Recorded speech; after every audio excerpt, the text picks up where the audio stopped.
Hello there. Wow, there's people already in here. So, I am actually caught up on water changes, greenhouse work, and emails for the first time that I can remember. So I figured I would take a few minutes and just go live for you guys, which is not anything I'm particularly comfortable with. This is not something I usually do. So hello to those of you that are actually in here, and let me know. I'm trying to pull up the chat. I have no idea if I need a moderator. This is my second time live on YouTube. I've gone live on Facebook a few times, but you know, not so much on YouTube.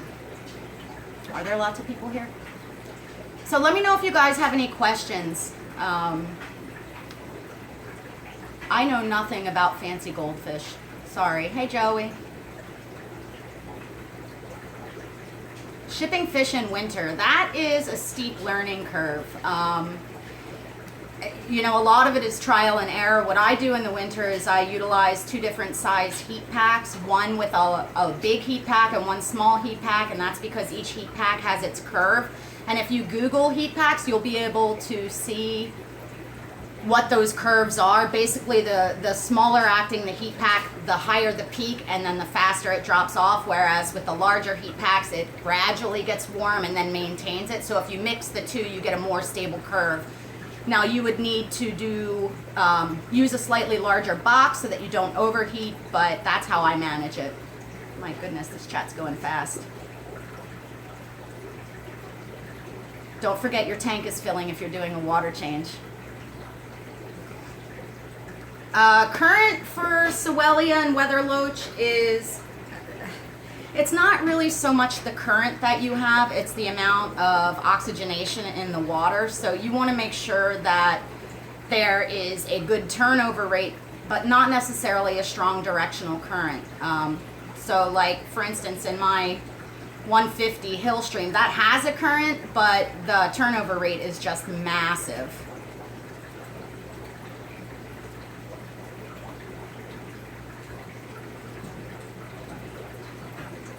How many shell dwellers would I get to start with? I guess it depends on if they're sexed or not. You know, if you're buying juveniles, I would get 6. If you're getting adults, you could easily start with a trio. I mean, they breed readily. It's just a little bit of patience to let them grow out. Mine are killing it. I just, you know, on Tuesday I added another bag of shells, and I just added another bag again today. Would 2 peacock gudgeons do okay in a 5.5 gallon? Yeah, I think so. Depends on which, Connor, it depends on which species of blue tetra you're referencing. There's several that go by that common name. What do I think of Congo tetras? I think they're gorgeous. They're just too big for my personal choice. One thing about Congo tetras as well is I believe that they're a care species, which means, you know, they're a threatened species.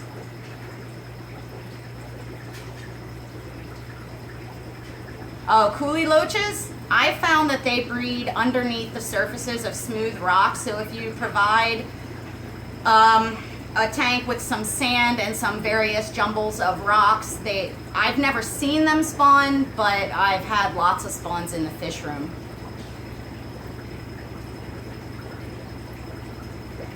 Sounds like your Oscar needs some water changes.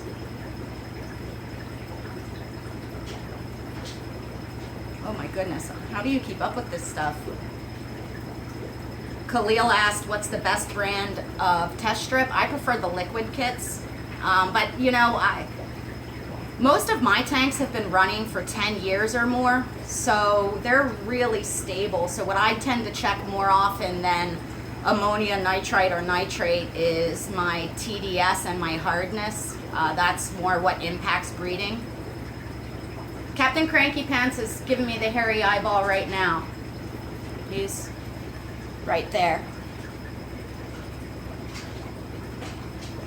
That fish is never happy.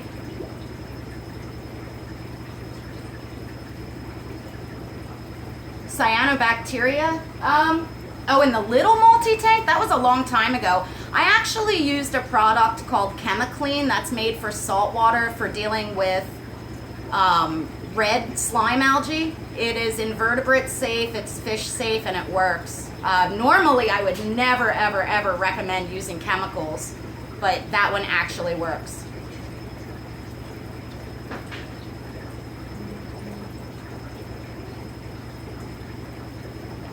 Look at you, the king of DIY. You're a show-off.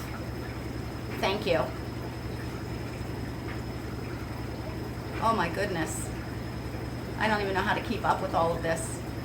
I have kept pygmy sunfish. Pygmy sunfish are a really interesting fish. They're super tiny, but they're absolute jerks. Pound for pound, they are just a challenging fish to keep. You need to keep them in almost weeds in order for them to not chase each other to death. They also tend to be extremely prey driven, so live food is almost always necessary. You can occasionally get them to eat frozen or dried, but it's a challenge. I found that they did really, really well outside, as most fish do, but I didn't have the best of luck with them inside. Well, how and when am I going to set up a new tank for the gars? Well, what I would like to do, you guys know I just put in a greenhouse. What I'd like to do is maybe next summer break ground on a building in my backyard in order to move all. I talked about this on Facebook Live yesterday. I'm a hoarder. I have a terrible, terrible problem. When I travel, I find cool fish to be irresistible. So I bring them home, and then all of my sale tanks end up full of my personal fish. So I have to find a way to keep them separate. So what I'd like to do is put in a building in the yard and keep all of my business tanks out there, and then convert this space down here to just my personal tanks. And also, my kids are teenagers now. I'd love to turn this into an area where they could hang out with their friends. But when that happens, I would have space to build a bigger tank down there. Right now, I mean, that 220 or 240, whatever it is, was the largest thing we could fit down the stairs into the fish room. There's nothing else bigger that can physically fit without us removing our stairs and taking down walls in our house. So I'd either have to build it down here, which would be fine, except for it'd have to be right where I'm sitting. That's the only space left down here. So we will see. I will be getting cardinal tetras soon. I like getting the tank raised cardinal tetras. How do I keep everything I need to do in order in my head? I sleep very, very poorly and very, very little, and I drink a lot of caffeine.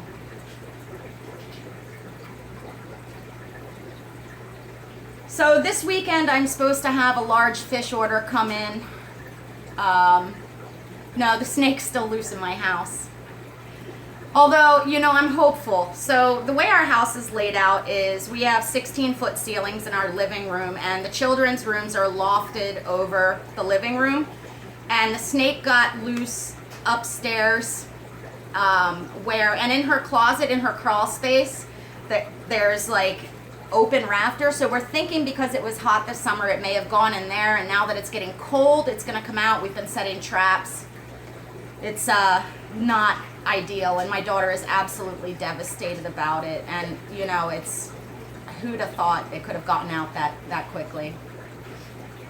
So lots and lots and lots of people have been asking me lately for all these Asian fish, but the reality is it's typhoon season, and there were some pretty bad typhoons, so a lot of the supply chain has been interrupted for getting any of the wild caught Asian fish. Now, some of the farm stuff's still available, but depending on what it is, I like to buy wild, support those people, and we get better quality fish, less inbreeding.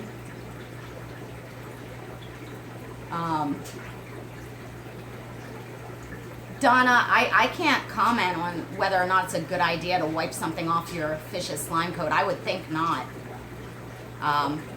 You know, the slime coat, if you break that slime coat, it allows the fish to be more susceptible to disease. I would like a very big tank I would like an 8-foot by 4-foot by 3-foot aquarium for my gars. I would also like to get about another 8 to 10 of the Polypterus and Lecari, my saddled bikers that you guys know are my favorite fish. The problem I have is that, you know, they're going to come in small, and my guys are huge, and they will eat each other, so I'd have to grow them out in another aquarium. So I kind of have to have the big tank first in order to be able to grow out new fish to go with the big boys in the big tank. Thank you, John. You know, so there's all sorts of things I want to accomplish. I saw someone ask about the speck in the living room. I actually just worked on it day before yesterday and put in a bunch of new plants. It's having a small fuzz algae thing going on. I think probably because it's so lightly stocked. I know you could, Joey. I just have to have the space. Good-looking predatory fish. I mean, there's lots of good-looking predatory fish. You know, it depends on what size tank and what you're interested in. I've been tempted to get in exodons lately, which are small predatory fish. They're actually way more aggressive than piranha, but are really fascinating.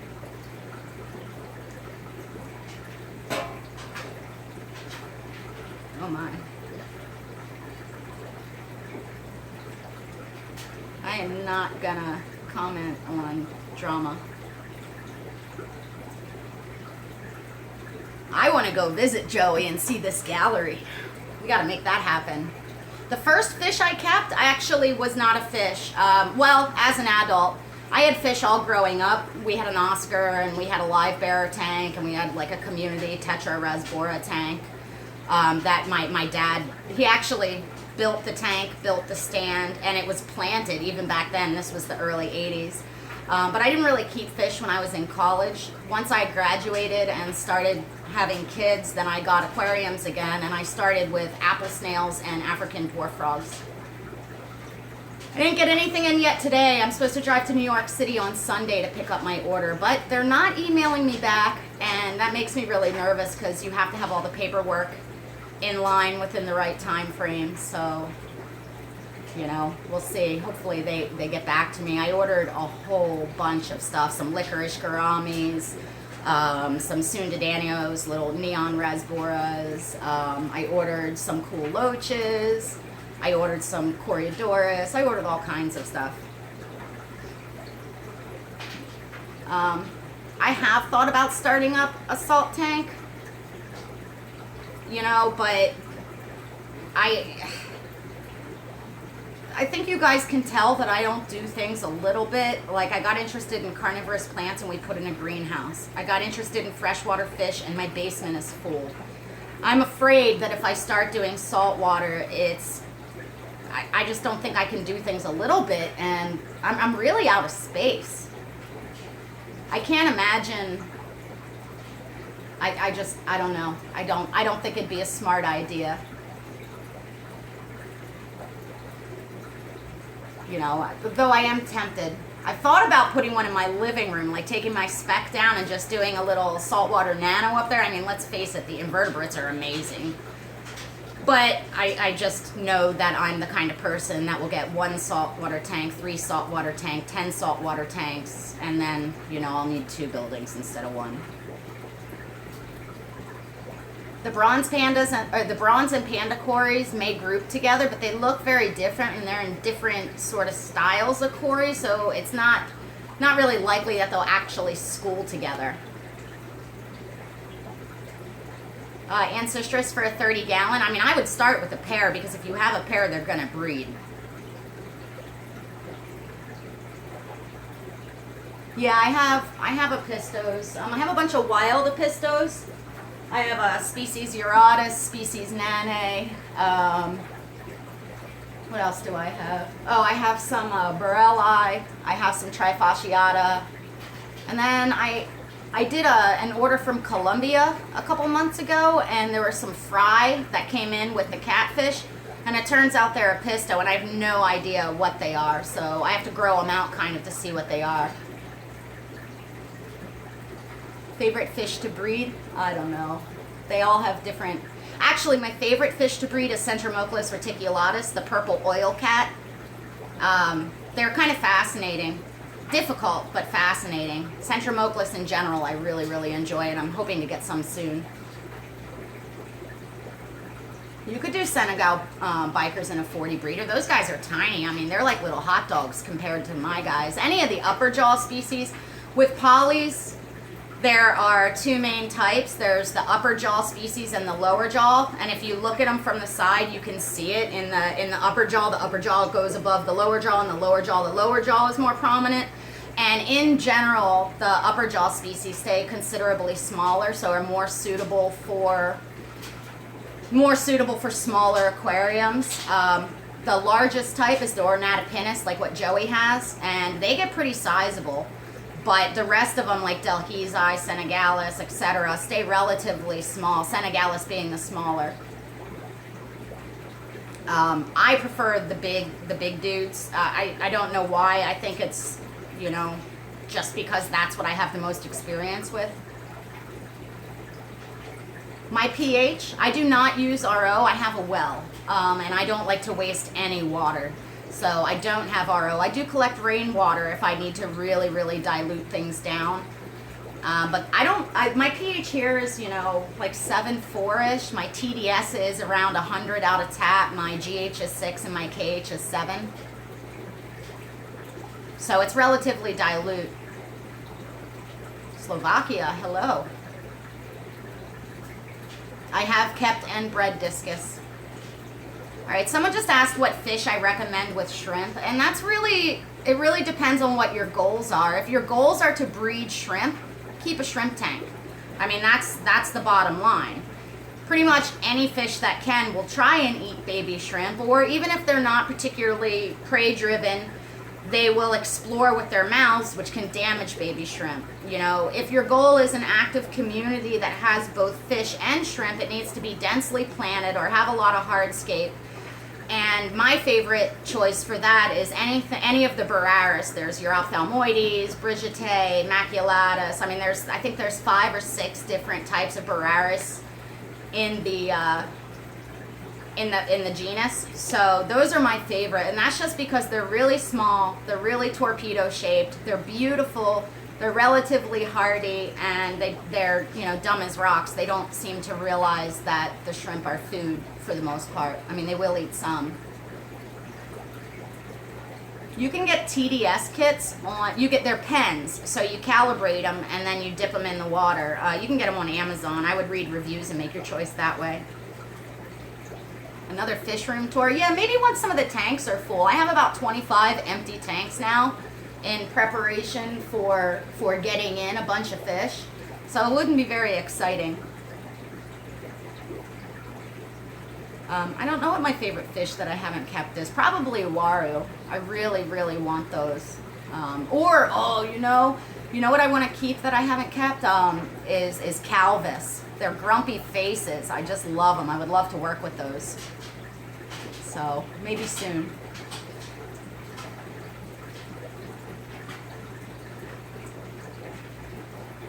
Oh my. Longfin bristlenose.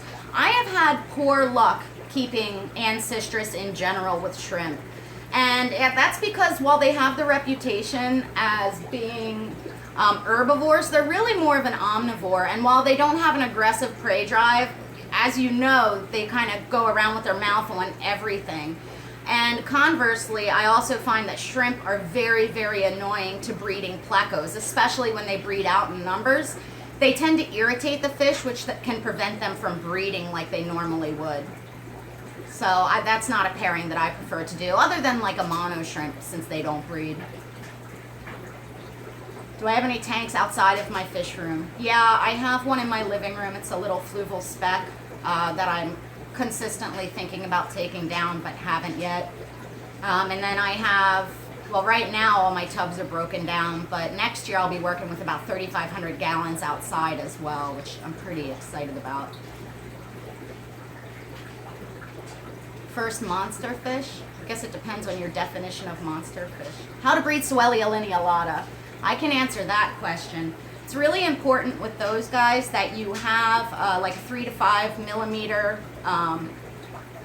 sand, like a small, like a fine gravel that's extremely smooth, and you need to have jumbles of rocks ranging from like this size up to about this size, because they tend to lay their eggs underneath those rocks, but they need that environment to really spawn well. I mean, I have had them spawn in quarantine tanks too, but if you really want them to get going, feed them a good diet, a good off-wax replacement, have some good oxygenation, feed heavily, do a lot of water changes, and they should go once they hit maturity.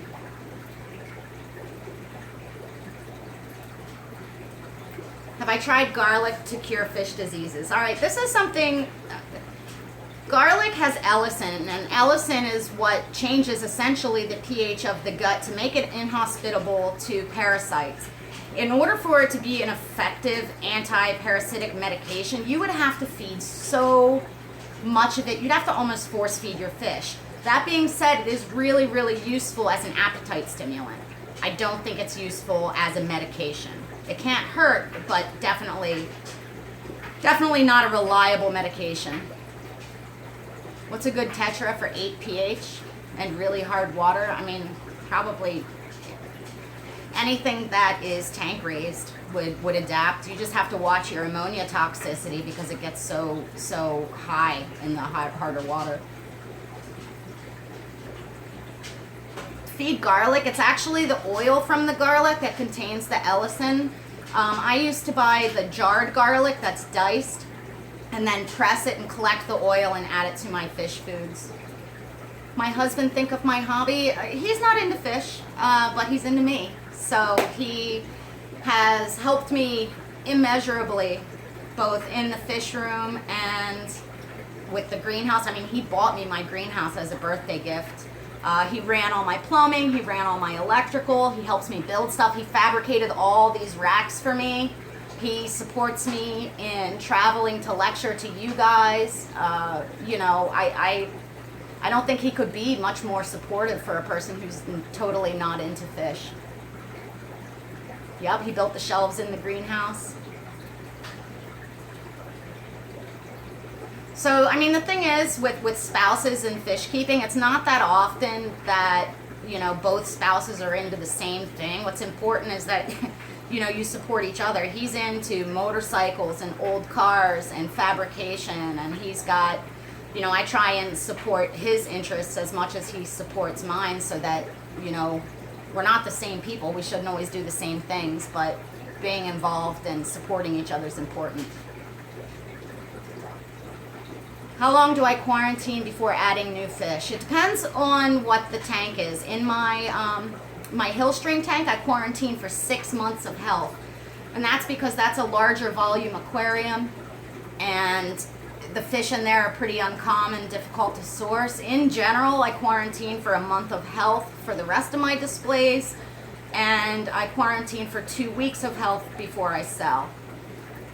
Now that quarantine resets if anybody gets sick. So, or if my rate, I call it my fish star. If my fish star gets set off, then I reset the quarantine.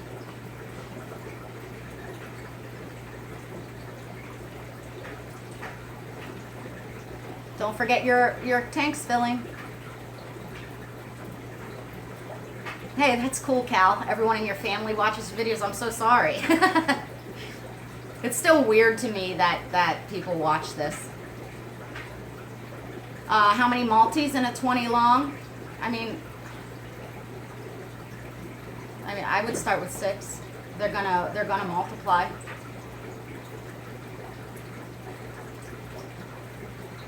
New tattoo. I'm supposed to get my back started soon. The problem is I'm so busy down here, I don't have time to go sit in a tattoo chair. I have a whole bunch of gift certificates to get my back done, and I just haven't had time. Oh my goodness.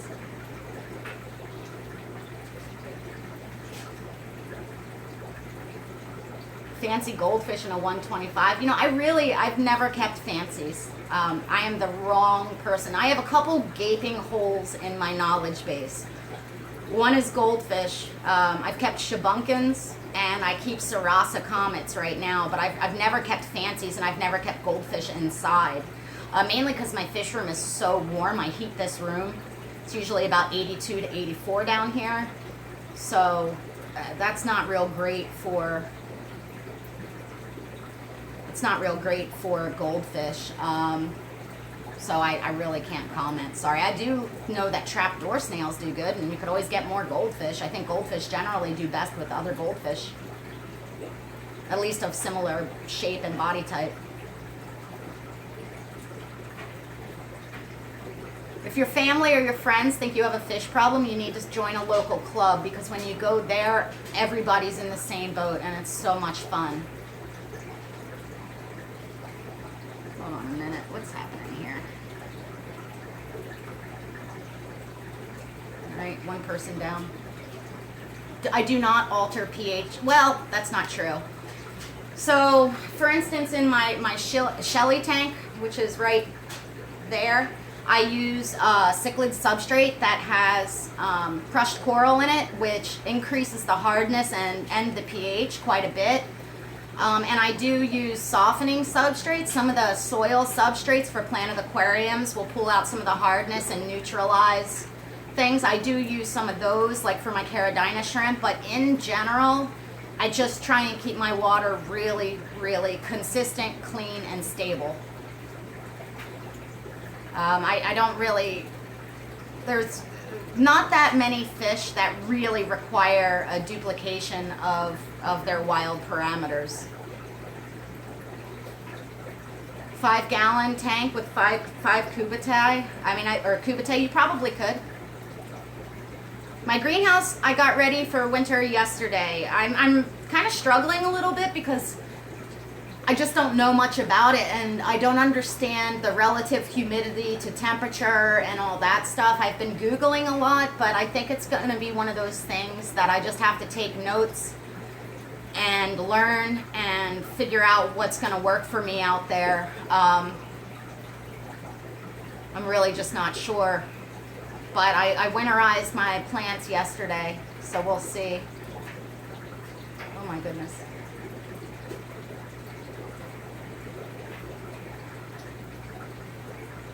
Pistogramma cockatoides double red. I mean, as long as you have good caves, you're feeding them well, and nice clean water, they should breed. They're not particularly picky about breeding. Hi, Mark. Oh.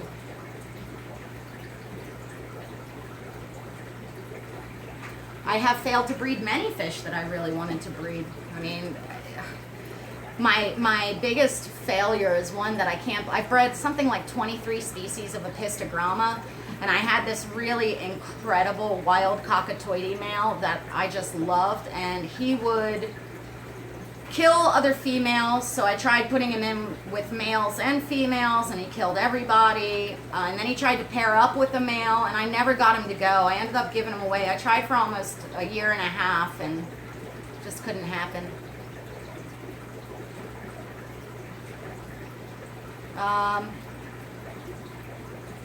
I don't like to mix cichlids in general, especially those of the same relative family, because hybridization can be an issue, so I prefer to keep them in species tanks.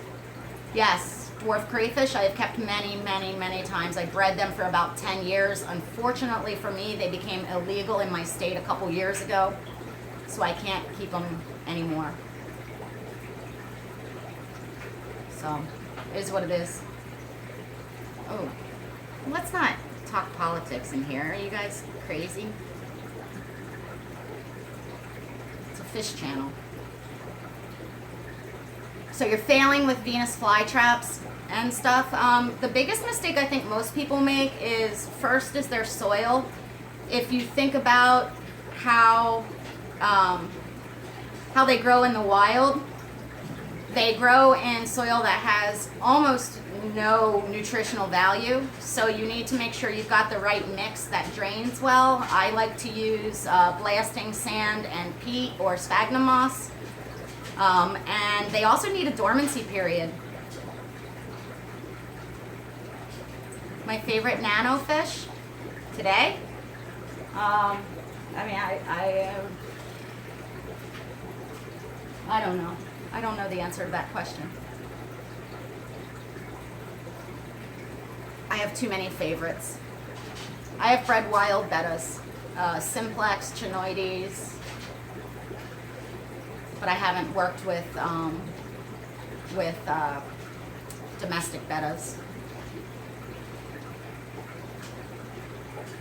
I've bred pea puffers.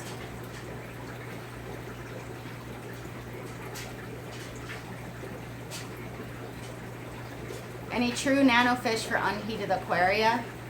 I mean, white clouds are freaking awesome.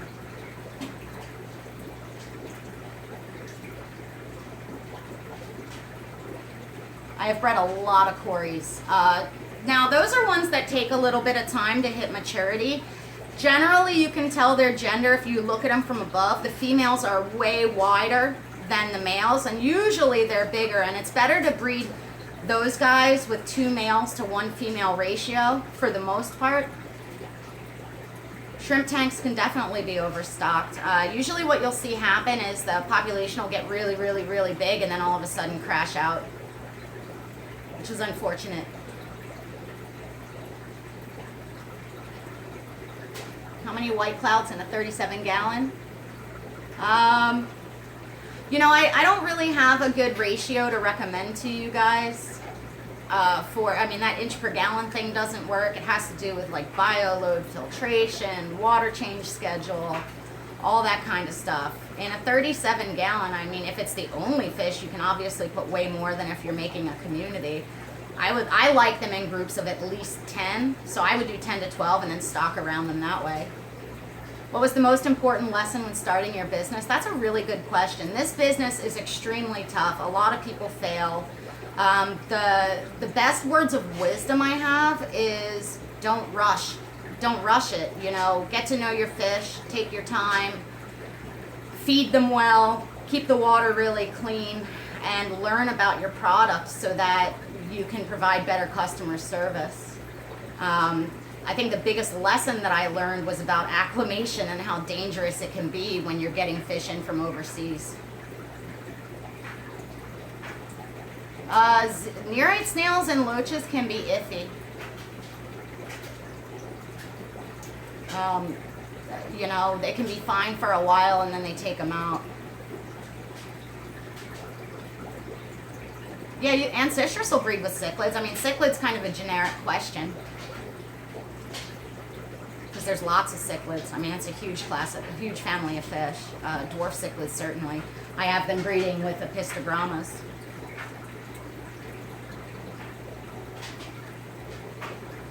Do I think my background with animals helped starting this profession? I mean, I grew up on a farm. Like, I'm a farm girl. We raised all our own food. I was involved in a co-op for what we didn't raise. We had horses, goats, chickens, sheep, you know, like, I've always been involved with animals in some capacity. It was sort of natural to go into being a veterinary technician when I was in college and then afterwards. I think, you know, understanding the need for quality care and responsible care of animals and pets is important. So I'm sure, you know, in that regard, absolutely it helped. Why, thank you, Wayne. I hope you guys understand that I'm trying to answer questions, but when they go by too fast, I just can't see them. I do not use UV sterilization. Rainbow fish tank, I have one. It's right there. They're pseudomugals, the little dwarf blue-eye rainbows.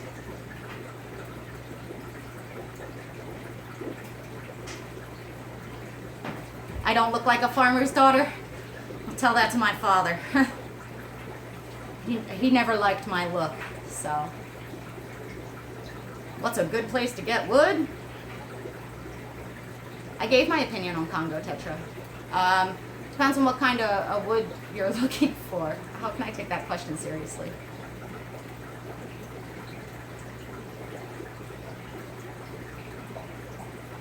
Why don't I keep many Livebearers? Because my water's dilute. My water's relatively soft, and Livebearers tend to do very poorly in soft water for long.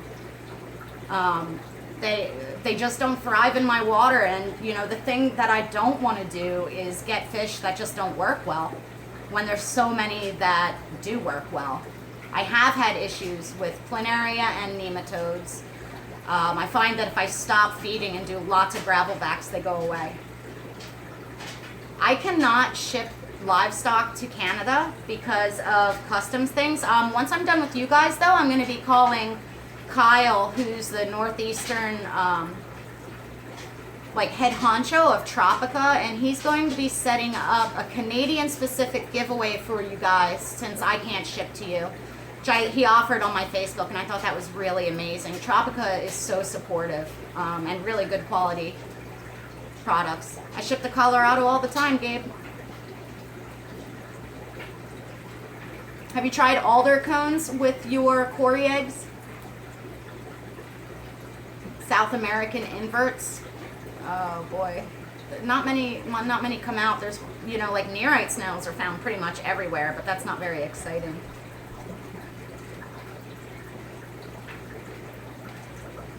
Crypts can melt. Someone just asked about crypt melt. I have bred Dario. Someone just asked about crypt melt, and what's kind of interesting about crypts is, and it's the same thing with bucephalandras, is if there's a big change in water chemistry, they can lose all their leaves, but if the roots of the plant stay good, if the base of the plant stays good, they'll come back.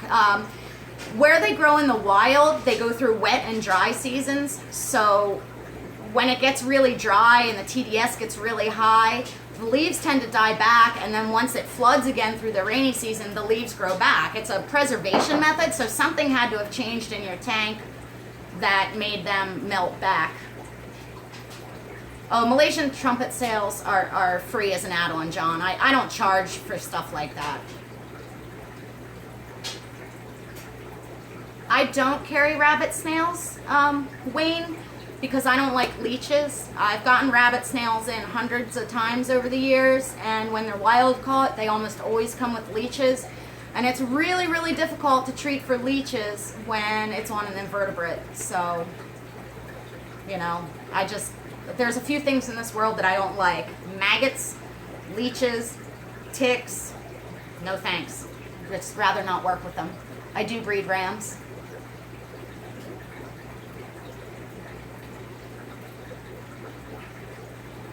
If I could give any advice to the beginner fish keepers out there, what would it be? Do your research. I mean, we are so lucky that the internet is at our fingertips. Research is free. Take your time. Really learn about what you're interested in. A lot of people, when they're starting out, are really interested in having a whole bunch of different fish in one aquarium, and that doesn't always work out very well. In my opinion, it's better to get more of less species than a lot of many, or than a few of many species. So really take your time and pick the fish that's most important to you, and then build your aquarium around that.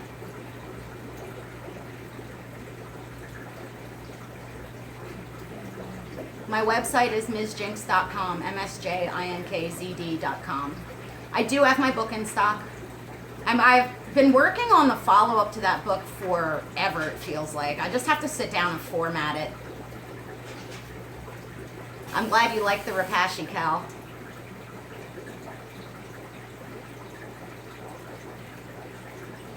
I have bred angelfish. I honestly do not care for angels. They eat my profits, literally, so I just stopped working with them a long time ago. Funny story, I got angels because we went to a fish club down in DC. My favorite fish club is Capital Cichlid Association. They'll be hosting the Big Fish Deal in March. Joey will be speaking there. And I took my kids to the meeting, and they do, raffles, and they had a special kids raffle. And not thinking, I just let my kids, they were 3 and 4 or 4 and 5 at the time, get tickets for the raffle, and I didn't realize it was a live fish raffle. So they won a bag of angels, 6 angels. They were fry. They were only about, this big, and wouldn't you know, we got 3 pairs. So it turned into lots of breeding angels in time, so I gave them away. It's just my luck. The one type of fish that just does not work with everything else in my fish room is what we won.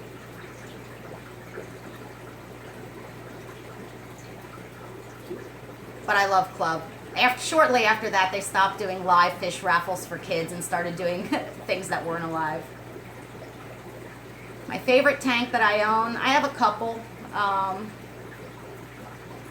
love my Hillstream tank, my big tank. Bye, Jason. I love my big boys tank, though I really want them to have a bigger tank and I want to do more with that. Like my first planted tank ever is my little crystal red tank. I love that one too, even though it's not, you know, it's not the fanciest. I was just working on that one this morning.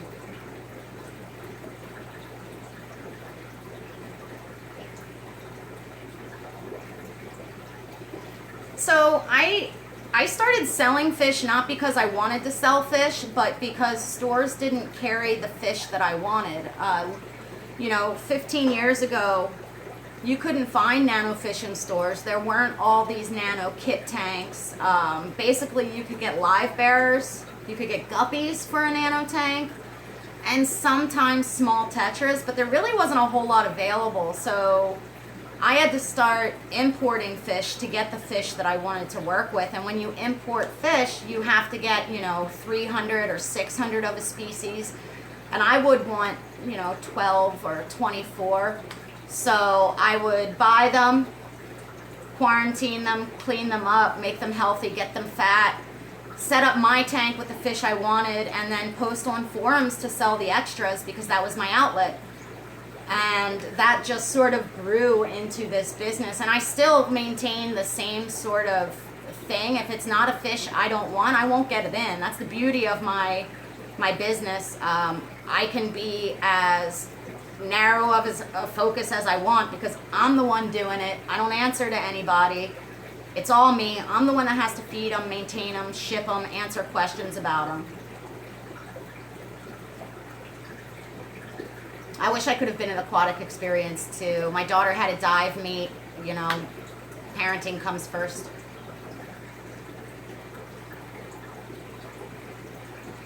Pea puffers and coolie loaches generally do fine. Just keep in mind that the coolie loaches are schooling. So you want to have a good group of those. Otherwise, they're just going to hide all the time. What time is it? How long have I been doing this? 42 minutes.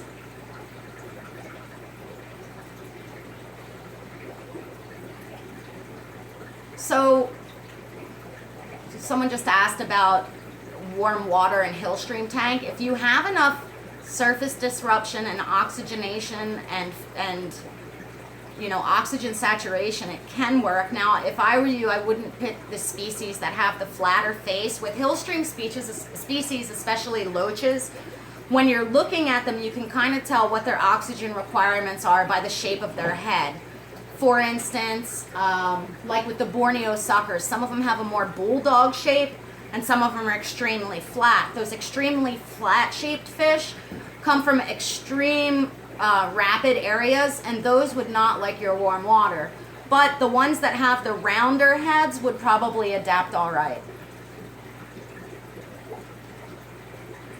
Thank you, Rick. I appreciate being recommended. I don't do salt. I talked about why I don't do saltwater tanks. What do I think of Joey's gallery? I think it's freaking awesome. Good for him. Look at the support he got from the people that care about his channel and the information that he gives. You know, I think it's absolutely ridiculous that people hate on it when, you know, he didn't like sell a subscription service. He didn't, you know, threaten people. People offered to help. How awesome is that? Can you imagine? I think it's great. Needs to be more Nano tanks though. Just kidding, Joey.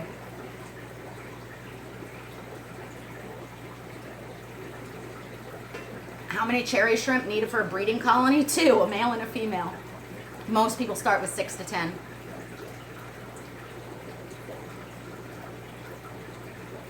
I get recognized in real life all the time, and I think a lot of that is, you know, I've been recognized at toll booths years ago before I even did YouTube. I mean, I've been a prolific lecturer for, I guess, about 8 years now.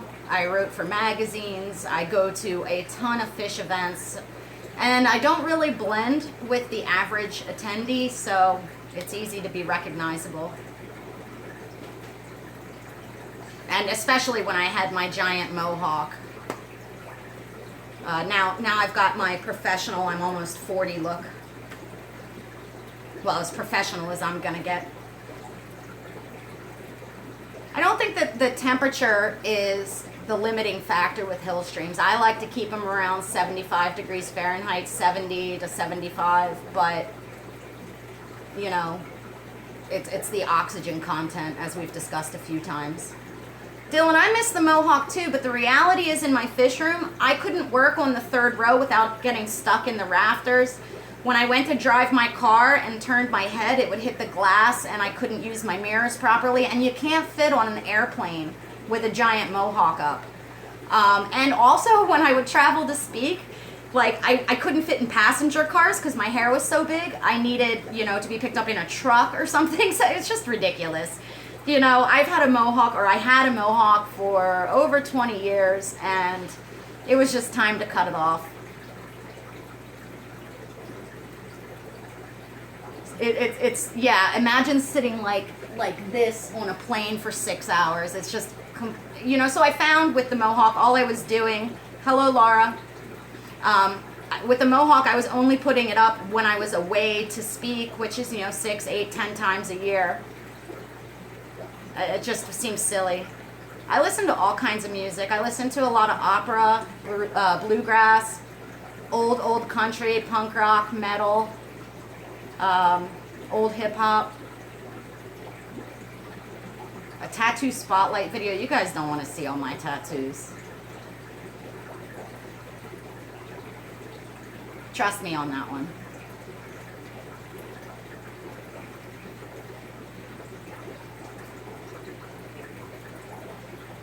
I have a lot of tattoos. I mean, that would just be a strange video.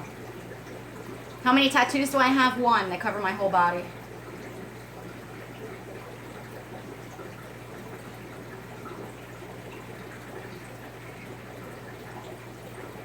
Bare bottom tank or gravel, it depends on what you're doing. You know, like for quarantine tanks, I prefer bare tanks. It really depends. If you're trying to breed a fish, you need to understand what it needs as part of its breeding strategies. I mean, bare bottoms are way easier to keep clean.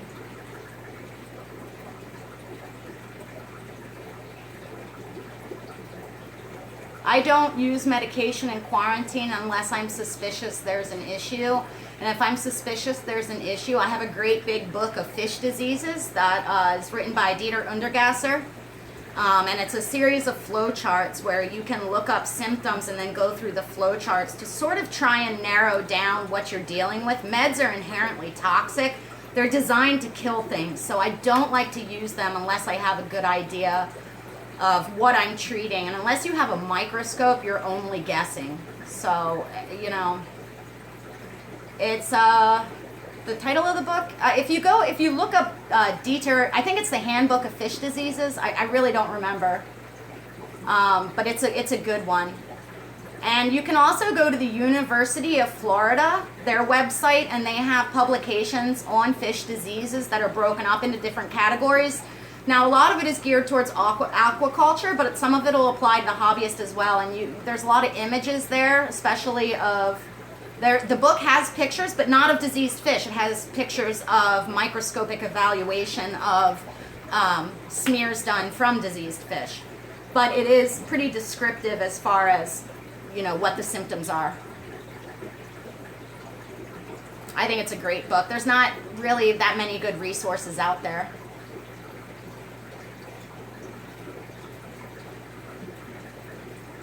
Yeah, let me go grab the book for you.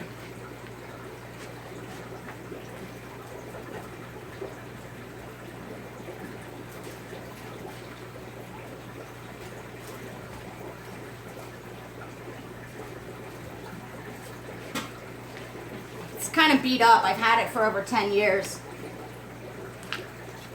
So it's the Handbook of Fish Diseases by Dieter Untergasser. Let's see when it was published. I know it's an old book, but the information is published in '89. But it has all these different charts that break down the different disorders of fish, and then how to determine, like here's an example. See, it's like flow charts. I'm sure you guys have seen those ones. Like, you know, do you like bacon? Yes. Eat bacon kind of thing. I would love to go work with Joey. I think we are going to make that happen at some point. You know, the reality is, you know, you guys see my fish life, but I have 3 kids, 2 of which still live at home, 1 of which is on the USA diving team. You know, I'm a busy lady. Joey, I canceled all my travel from November through March, so I'm hoping this winter I can do that. But, you know, it depends on Joey, it depends on my husband's schedule, all that kind of stuff. Fish psychology. Are fish always happier when they're in a bigger tank? No, I don't think so. I mean, that's a pretty broad question. There's some species I've worked with. For instance, Danianella translucinda. They're a super teeny, like 1/4 inch long, clear, little nano fish from India, and they would not do well in a large tank. Good old Dieter. I don't know why I think that's hilarious. I really like books. I have a massive library of fish books. I will be in Aquatic Experience in New Jersey next year. Hi, Gary. I've got a trip coming to Mexico in the spring that I'm pretty excited about. I'm going to Winnipeg, Manitoba. I'm going to Toronto. Makeup tutorial. Oh my God, my kids would be so embarrassed. I'm going to the Big Fish Deal. And then I can't remember if I have anything else planned or not. So, I kind of left some things open to see what comes up. Catfish Convention will be next year, which I always really like going to. That's a pretty impressive. Come to the UK, tell someone to invite me and pay for it. I don't know what you guys think a fish pimp makes, but it's not enough to afford European vacations. Yeah, if I couldn't, have I ever received fish that I couldn't identify? Yes. The nice thing is I have a massive network of people in this industry that I can, reach out to for help. And sometimes it's just species that haven't been identified, but you can usually, I don't know, pardon me. I don't know if you guys have ever seen, like, when you see CF and then a species, for instance, Apistogramma, CF, whatever. The CF means that it's like confer, which means it looks like or acts like. So if you don't know what something is and you're trying to figure out, a lot of times you'll see that CF in the Latin name because it's the closest thing closest known thing to what you have. So I don't know why I just went on that tangent. Have I ever been turned away from jobs for my tattoos? I've had my own business for 15 years, and I didn't have this many tattoos. It used to be like my tattoos stopped at the elbow, and certainly it didn't have the knuckles. So most of them were completely able to be hidden. I'm glad to hear that, Brian. I was an art therapist at an inpatient psych ward for a while in Philadelphia. I've had very professional jobs, and it's never been a problem. What is the one thing about shrimp that I wish I knew earlier? That it's very easy to overfeed them. Zebra Plecos L46, that is, generally go for $100 to $125 an inch. Are Hillstream loaches compatible with Plecos? That depends. How far am I from Philadelphia? About an hour and a half. 75 miles, I think. I hope my daughter has aspirations for the Olympics, but more realistically, collegiate diving.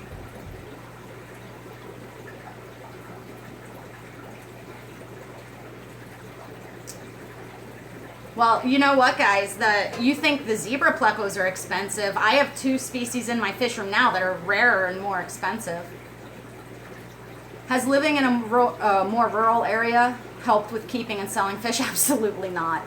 I like this weekend when I go to get fish, I will spend 7.5 hours in the car. You know, it's nice because it's affordable to live around here,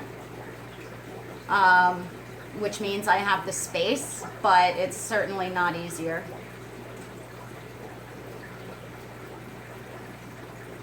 Different otocinclus I have available. I have your standard vittata, which aren't really vittata. I have Hypoptoma species Peru, or the orange odo. I have giant odos. I have zebra odos. I think that's about all I have for odos right now. As far as preference, I mean, that's personal choice. I can't tell you what shrimp or what fish you like. Hello to Winnipeg. I'm coming to visit you next fall. I think in September. Oh, for my birthday, I'll be in Winnipeg next year. I'll be turning 40 in Canada. What do I feed baby odos? I feed them the same as I feed the adults. I feed rapashi, soylent green, to odos. I have some ram fry growing out. I'm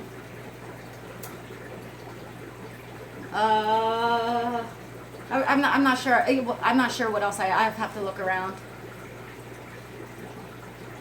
Hi, Thomas. I think I can give you guys like 5 more minutes and then have to go. Living where I am, having well is a great benefit. It is, except for I use a lot of water, and sometimes I think it would be better if I had an unlimited supply.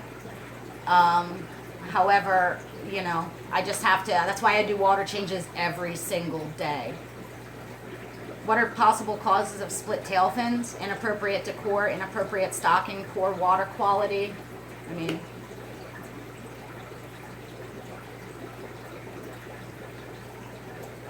barber. I love barbers. Man, I started seeing a barber down in the city here, and it was pretty sweet. They were giving me some tight fades. I just don't have the time to deal with it. I cut my own hair, or my husband gets the back for me. 'Cause that's why, you know, you'll see it metamorphosize as the weeks go by. Every once in a while, maybe twice a year, I go and get an actual haircut.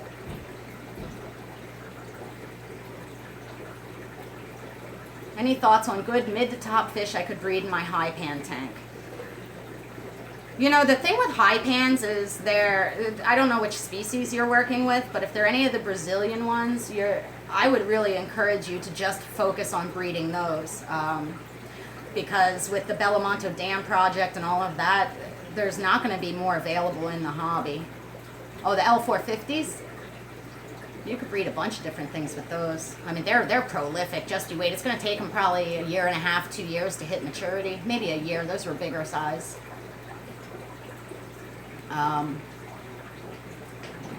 Why is my hair like that? Why don't you have any manners? The most expensive fish I sell is the L173B, which are, I think I have them at maybe 150 or 175 a fish.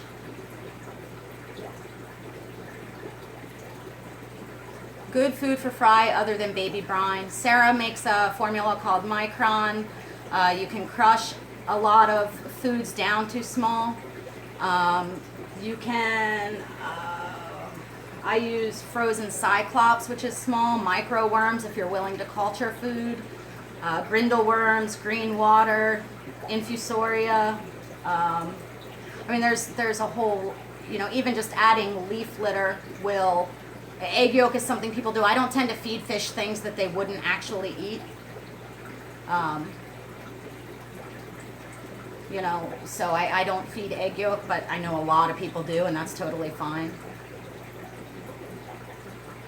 Oh boy, there goes the chat.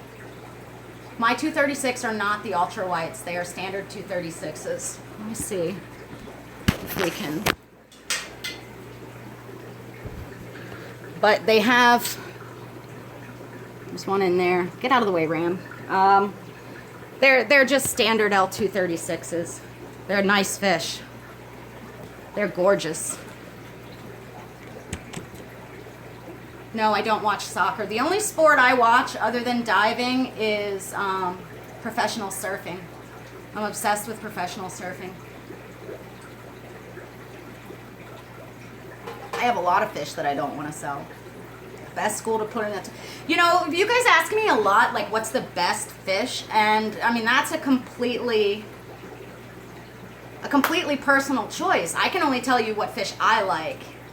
I don't have any woodcats now. I sold them. Oh, it's Juan. You got married, didn't you, buddy?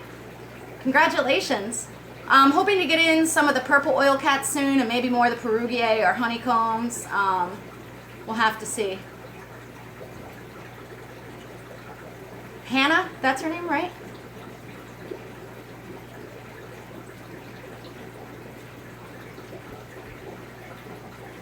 It's coming in this weekend. I'd have to find my list. It was 20-some species. All right, I should probably wrap this up because I still have to clean my house and do my laundry. I've got a hot date with the hubby tonight. So, a couple more questions and then I'm going to get out of here.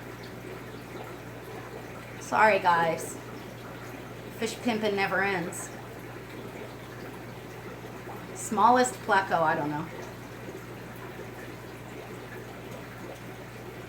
All right, well, thank you guys to all of you that took the time to tune in. And I'm going to start trying to do these on Fridays, I think, as long as my work is caught up. So, thanks.